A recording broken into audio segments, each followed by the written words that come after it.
Tonight, Rowan Ramsey launches a petition to build overtaking lanes on a major route between two regional towns, and the rare sight that left a local tourism operator speechless. This is Southern Cross News with Fraser Goldsworthy. Good evening. The federal member for Grey has started an online petition for the state government to use already secured funding to deliver overtaking lanes between Port Augusta and Whyalla. But the state government says the project is already in the pipeline.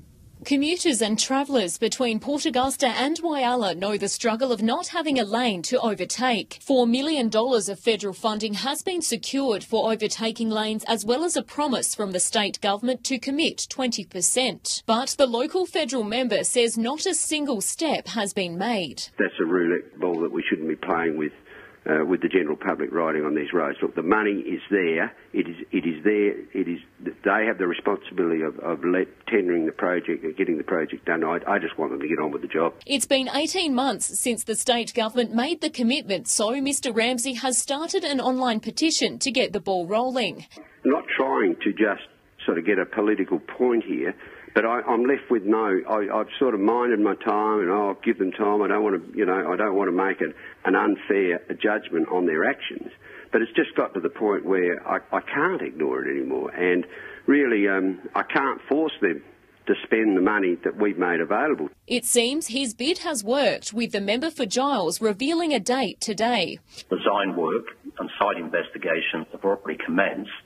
A major construction on the overtaking lane will now start in January 2018. Despite that, the state government is labelling Mr Ramsey's call for action as a political stunt. It's all well on the way. The fact that the contract has been let, the company has been appointed, the initial works has already started, and we'll see serious physical construction at the beginning of next year. Rowan Ramsey says if you make one drive between Port Augusta and Whyalla behind a slow vehicle, you'll understand the point he's trying to make.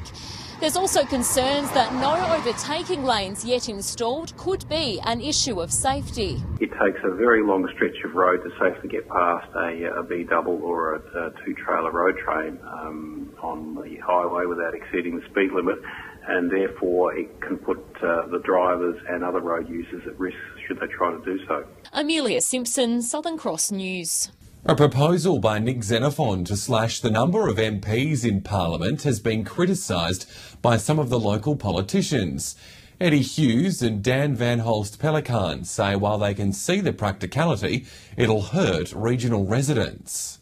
2 weeks into his SA election campaign, and Nick Xenophon is already making waves. In the midst of his many plans is one radical move to slash the number of representatives in state parliament. Mr Rex says he whacks 18 of the state's 69 MPs, reducing the lower house to 34 members and the upper house to just 17. If you're in the metropolitan area, you've got a lot of postage stamp electorates that could walk across one quite comfortably. Many people in our part of the world would probably some days like to have 2 or 3 of us trying to help them. Currently, Giles takes in all the land north of Kimber to the NT and WA border, while Stewart takes in everywhere north of Kapunda to the NT and Queensland border. Together, they represent nearly 80% of the state. What he's actually saying is the people in the country deserve less than people in the city. Mr Van Holst Pelican says the size of his electorate is matched by the major differences in each community. Their interests are different, of course,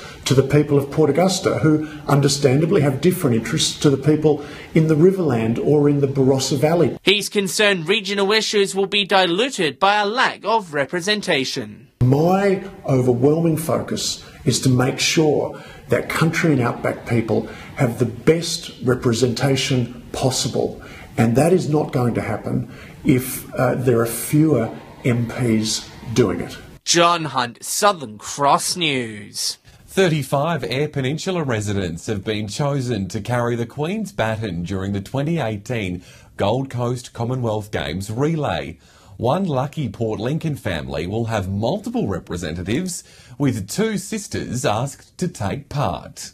was a phone call young Kylie Hurrell will never forget. I was so excited. I was like jumping up and down. I was really happy that I got to do this experience. Kylie was one of 35 locals who received the news they would carry the Queen's baton when it passes through Port Lincoln as part of the Commonwealth Games relay, the excitement extending across the whole family. Mum was very, very proud and happy for me. We all screamed. We were just screaming down the phone. I'm not sure what the lady in Queensland was thinking when she heard us. So it was just so exciting, so proud. But Mum has every reason to be. Kylie won't run it alone. Her sister Dana was also selected for the prestigious honour. I was just excited that I got to run with my sister and my friends as well. Kylie's story is one of kindness and compassion. Her school recognising her fundraising work for African villages and schools, presenting her the Leadership Award at just 11 years of age. It's really satisfying to help people, and it's such a joy to put a smile on people's face and to help people out. Kylie and Dana will be one of 3,800 bearers who will carry the baton around the nation when the relay begins on Christmas Eve. It'll reach the Eyre Peninsula on February 19, where one very proud mother will be watching on. Hopefully they can pass it to each other on the day, and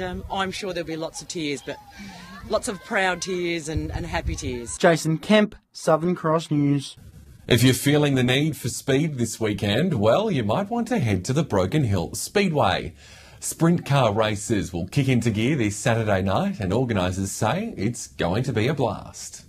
Start your engines. So it's the first time we've had sprint cars in town for at least 5 years. The Broken Hill Speedway Club is playing host to the 360 Sprint Car SA title, and there's plenty of racing on the cards. We have 28 events over the night, and it's not just the 360 sprints. We have wingless sprints and we have street stocks, so it should be an action-packed night for everyone. Organisers are expecting a big turnout following the success of the state's sidecar championships held at the track in March. More than 3,000 rev heads attended the event, putting the venue through its paces. We honestly could not have been prepared for the crowd that we received, and we are expecting the same this time, but we're a lot more prepared. This time we have ordered more food, and we have also set up another venue where you can purchase food. Brendan Guerin has been racing sprint cars for 6 years and is excited to be back on his home track. They've widened the track a lot and they've done a lot of upgrade facilities there, so it'll be the same for everyone.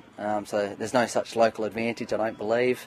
But I think we've got a good car, good package, good help. So I think we should hopefully finish top 3. Despite being a little rusty behind the wheel, Brendan's keen for a great night for the Speedway Club. There's not a great deal on here on the weekend, so why not get out there and support them? Gates open at 4 o'clock. Racing starts off at dusk. Last time, honestly, it was that hard to get a seat in the end, so definitely get your seats early, get the best spots, and enjoy your night. Patrick Reinke, Southern Cross News.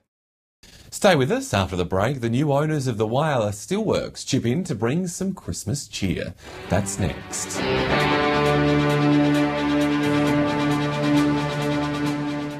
A man from WA has been arrested in Whyalla on ammunition charges after a traffic stop over the weekend. Just before 1 a.m. on Saturday, police stopped a car in Burns Street where it was revealed he was allegedly driving while disqualified. A search also uncovered 2 bullets and a small bag of methamphetamine in his pockets. The 34-year-old was charged with driving while disqualified and having unsecure ammunition. He was also issued with a drug diversion notice. A Port Augusta man has been arrested over dangerous driving in an attempt to flee police. 3:45 yesterday morning on Racecourse Road in Port Augusta, the man allegedly clocked 160 kilometres an hour after police attempted to pull him over. Officers didn't attempt a chase for the safety reasons of other road users, but continued their investigation with the help of the public. They later found the vehicle in the backyard of a property where the man was arrested a short time later. He'll face court in November. The Whyalla pageant has received a boost with the new Steelworks owner GFG Alliance announcing it'll sponsor the event. GFG joins the local council in organising the event, with the extra support spreading some boosted Christmas cheer across the city. The pageant is just over a month away, but preps are certainly in full swing. Even though Mayor Lynn Brewer is hard at work in Santa's Cave, getting 55 floats ready for the big parade. The annual custom will return on November 25 to rein in the beginning of Whyalla's Christmas celebrations. It's going to be the best pageant ever, so everybody come out and have a look. come in and organise your floats. We want to make it a great day for all. Steelworks owner GFG will continue the tradition of sponsoring the event. It'll team up with council to improve what's on offer, as a thank you to the community for sticking by the workforce during dark times. Make that the community celebration a way to say thank you for sticking with us, and also to celebrate the exciting future that lies ahead. A highlight of the day will be an event in Eyre Gardens straight after the pageant. That'll feature entertainment for young and old. It's local bands, it's fireworks, it's kids acts. So just to make it a really big, fun event that the community can come along and celebrate. Time is ticking for those who want to enter a float. Mayor Brewer says those interested in being part of it are encouraged to join the festive event, with council willing to chip in. There'll be prizes, and so it's worth having a talk to us. If you think you might like get involved, give us a call and we'll talk to you about it and give you what aid we can. John Hunt, Southern Cross News. The rare sight of a koala holding her twin baby joeys has been captured in Port Lincoln. The adorable trio was spotted by an Eyre Peninsula tourism operator who captures the thriving local wildlife.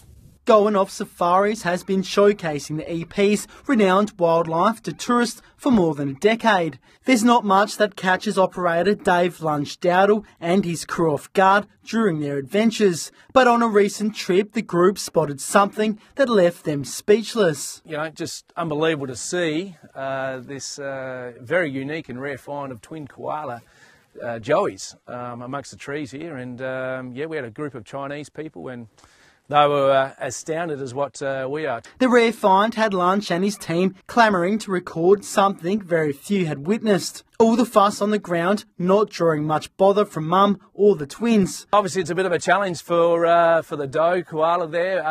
Yeah, I wouldn't like to be going from tree to tree with a couple joeys hanging off the back, but she's obviously doing it very well. The Eyre Peninsula is a wildlife haven with national parks and a thriving ecosystem. The rare site showcasing the region's world-class environment. Lots of kangaroos in abundance, wombats, the emus, the bird life, and of course the koalas, which is probably in the top 3 places in Australia where you're actually going to see the native animals. Overseas tourists make up 70% of safari guests on the EP, the tour offering an experience that can't be found anywhere else. For our international guests in particular, it's just a hell of a buzz to be out here in the open, and the remoteness of this place is just beautiful for them. And, you know, they get a hell of a kick out of it, as we do with their reactions as well. Jason Kemp, Southern Cross News. In the news ahead, the exhibition allowing the public to step back in time as part of a major railway milestone in Port Augusta.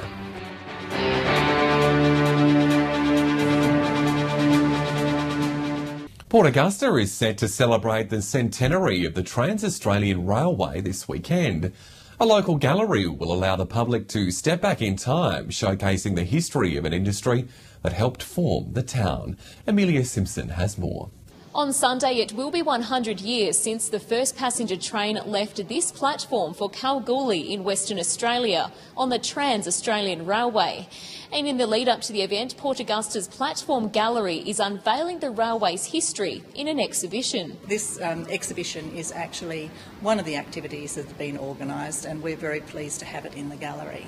Spanning 2 states and the Nullarbor Plain, it's the longest straight stretch of railway in the world and was one of Port Augusta's founding industries. For some, this exhibition has brought back memories. Judging from the girls who are on duty this morning, it's very hard to get some people to leave in the end. They settle in and want to watch the movie that's on the DVD, and they reminisce about some old times and think about some of their own photographs that they have from other days, and so yeah, it's been quite well received so far. The gallery's organiser was previously involved in the remote isolated children's exercise known as RICE. People like myself who were involved with RICE and the tea and sugar train going across, it has brought back a lot of memories, even for me, who I'm not a train person normally, but this particular exhibition has been quite interesting. The Port Augusta Music Club will perform at the centenary celebration, a personal connection for the president who worked at the railways himself. And we used to supply stuff or get stuff in for communities or for the railways to help support the railways over that period of time. The exhibition is just one of the activities, part of the centenary celebrations. Sunday will feature the Royal Australian Mint releasing a commemorative set of coins, and Australia Post will print a set of stamps, especially for the event. Some very interesting artefacts, I'm sure. Amelia Simpson reporting there. Change of pace now, and a big spike across the regional city centres is resulting in extra hip pocket pain for motorists this week. Here's Patrick Reiki with this week's Fuel Watch. There's never been a better time to shop around for cheaper petrol prices.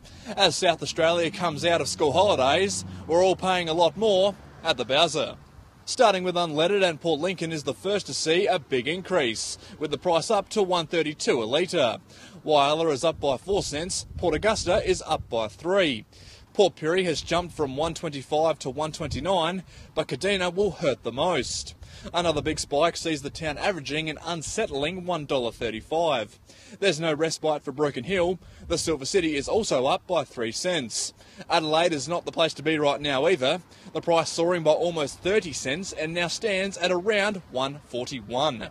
And with prices the way they are, if you live in Broken Hill, you can download the New South Wales Fuel Check app and find the cheapest spot in town with real-time updates. Definitely a good way to save some money.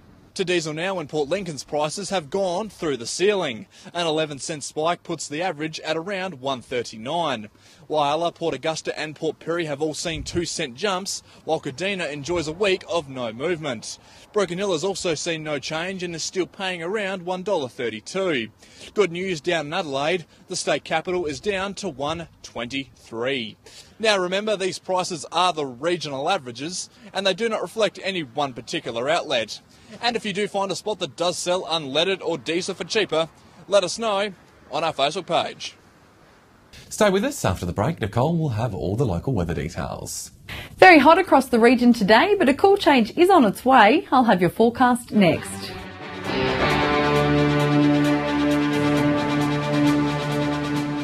Welcome back to the weather now. A very hot day across most of our region. The mercury was certainly on the rise in Port Augusta today, a top of 36, 35 in Whyalla and Port Pirie. Not much cooler, but some showers about in Port Lincoln for 33, and Adelaide a top of 33 with some cloudy skies. Taking a look at the satellite, some cloud near the south and west is not bearing any rain. Skies are generally clear elsewhere under a ridge of high pressure. On the Gulf waters tomorrow, winds will be south-southwesterly between 20 and 30 knots. Seas between 1.5 and 2.5 metres with a south-southwesterly swell. The sun will rise just after 6:30 and sunset will be 7:35. Some good news for tomorrow. Some relief from the heat is on the way, but so are some showers. 27 the top in Port Augusta, 24 in Whyalla, dropping right back to 21 in Port Lincoln, 25 in Woodner, and Port Pirie will hit 26, 23 in Kadina and Adelaide. Looking ahead, and it seems temps will continue to drop over the weekend. Back to 18 degrees over the weekend in Port Lincoln. Only slightly warmer in Cleve, 19 across the weekend. The sun will shine in Woodner though, 25 on Saturday. Temperatures will drop to the low 20s in Whyalla with some cloud about to end the working week. It'll be mild in Port Augusta, a windy day on Friday 25, finding Kadina a top of 22 on Saturday, 21 for Sunday. Clear skies to end the week in Port Pirie, top of 23. Quite cool in Clare, just 19 degrees on Sunday. Broken Hill also seeing a change sweep through overnight between Thursday and Friday. Cloud about on Friday before the skies clear for 23 degrees. So Fraser, some relief on the way for those who don't like the heat. Perfect weather right across the board. Thanks, Nicole. And that's Southern Cross News this Wednesday. Thanks for your company. I'll have some updates for you a little later. Until then, enjoy your evening. Good night.